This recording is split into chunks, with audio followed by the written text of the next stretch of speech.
Hello everyone, today magagawa tayo ngayon ng cherry house 1.2 0.1 cherry tree. And di ko alam kung bahay ba itong gagawin ko. So, ito na nga, magagawa na tayo ng cherry house. Dito lang guys sa bandang bahay ko lang din.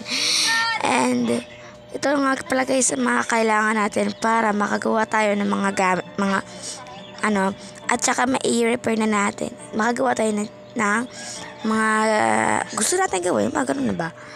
Ito yung mga guys ay mga nakasulat na. And so, ang ganda nga ng mga kailangan natin. So, may explanation shapes, hearts, and parang nga mas maganda. Inilight ko na yan kasi ako lang gumawa niyan. Hindi na kayo. Chart lang. Okay lang masyado. Doon tayo gagawa guys banda. And we have, guys, kailangan natin na matinding hinga kasi matutulog pa tayo. Yun na nga guys, nagising na nga ako. Kinabukasan guys, ay pupunta na tayo sa labas.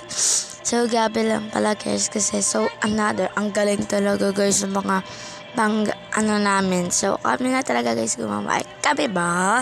Ako lang pala. Ay, nako, di pala sila kasama ngayon. Kasi for another, may video rin sila. And so, ang saya ko nga. This is box for another repair din ata. And let's go to the repair. At lagyan na natin ng box muna to. At sirain muna natin yung color green. Kasi lalagyan pa natin yan ng color pink. And awan na guys. Kunin din natin guys yung kakulay niyan. Kaso iba yan. Kulay black ba yan? Hindi ko alam yan. Kulay pink. Yan. Tapos kailangan natin guys martilyo ba yan? Or di ko alam. Di ko naman alam guys mga ginagawa ko. Ayan. Kailangan na natin ng mga color pink. Kasi this po, H and I, diba? Ang galing naman, diba? And ayan, kailangan nating lagyan. Yan. Para umayos naman dyan masyado. Okay, ayan na. For another. Yan. Okay, kailangan natin ng salamin. And para dyan sa harang na for sa taas. And kailangan din natin ayusin yung pa-H na yan. Dahil hindi na yan pa-H. Yan na guys. Nalagyan natin ng pinto yan for natin gagawin para siyang bahay. Cherry house nga, diba? Yan. Dyan na tayo guys maninirahan ng matagal. Pero pag may naisip akong bahay, syempre gagawa naman ako. And ayan na. Ngayon ko lang guys gagawin to kasi paano pa naman nire-repair ko pa to. Pero bye-bye na guys. Thank you for watching. Ayun nga guys, sorry nakatulog ako. And ito na nga kailangan natin gawin to kasi dito na tayo matulog. Kailangan natin ng apo. So ayan na nga kailangan na natin lagyan yan para guys hindi magpasok sa labas. And ayan.